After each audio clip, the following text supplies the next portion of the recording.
तुमचा मावळा ज्या गोष्टी घटना घडलेल्या महाराष्ट्रामध्ये तुमच्या समोर मांडण्यासाठी आला महाराज।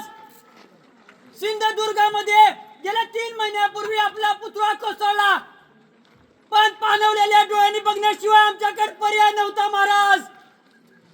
आज या महाराष्ट्रामध्ये तुम्ही घडवलेल्या महाराष्ट्रामध्ये मराठ्यांचं अस्तित्व, गोरगरिबांचं अस्तित्व संपवण्याचा प्रयत्न सुरू झाला महाराज। आणि ह्याच गोरगरिबांच्या अस्तित्वासाठी लढणाऱ्या संघर्ष योद्धा माननीय मनोहरदादा जरांगे पाटील यांना बळ द्या, आशीर्वाद द्या। जय भवानी, जय शिवाजी, एक मराठा लाख मराठा, छत्रपती शिवाजी महाराज की जय, धर्मवीर छत्रपती संभाजी महाराज की जय।